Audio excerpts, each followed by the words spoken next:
हमारा प्रधान कैसा हो, हमारा प्रधान कैसा हो, जीत रहा है जीतेगा, मथुरा यादव जिंदाबाद, मथुरा यादव जिंदाबाद।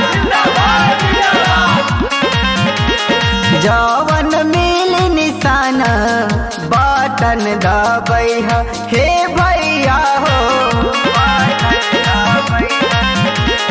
जवन मिल निशान बटन दबई मथुरा यादव जी के भाई हो, मथुरा यादव जी के भाई हो, विजयी बनैहा मथुरा यादव जी के भाई हो, विजयी बनैहा।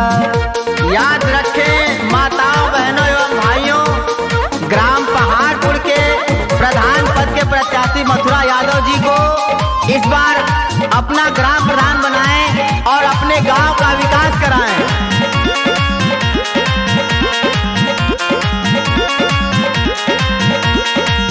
जवन योजना आई बारी बारी सबके मिली, आवास बनी जब अंगना में फुलवा खिली, अंगना में फुलवा खिली। जवन योजना आई बारी बारी सबके मिली, आवास बनी जब अंगना में फुलवा खिली।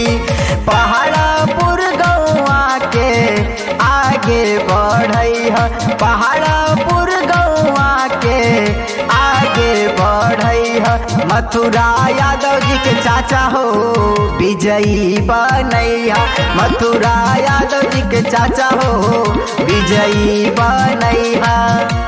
हमारा प्रधान कैसा हो, हमारा प्रधान कैसा हो, जीत रहा है जीतेगा,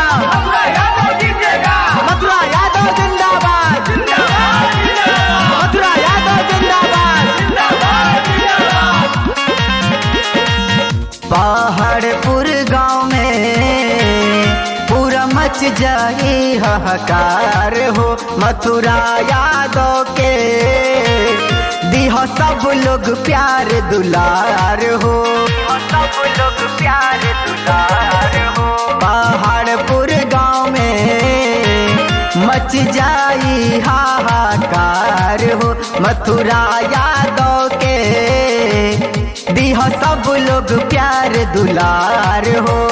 सब कोई मिल के साथे नारा लगई हा, सब कोई मिल के साथे नारा लगई हा, मथुरा यादव जी के चाची हो, विजयी बनैहा मथुरा यादव जी के भाई हो, विजयी बनैहा।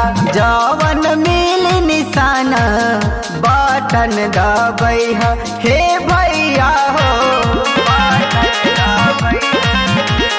जवन मिल निशान बटन दबई मथुरा यादव जी के भाई हो, मथुरा यादव जी के भाई हो, विजयी बनैहा मथुरा यादव जी के भाई हो, विजयी बनैहा। जीत रहा है जीतेगा,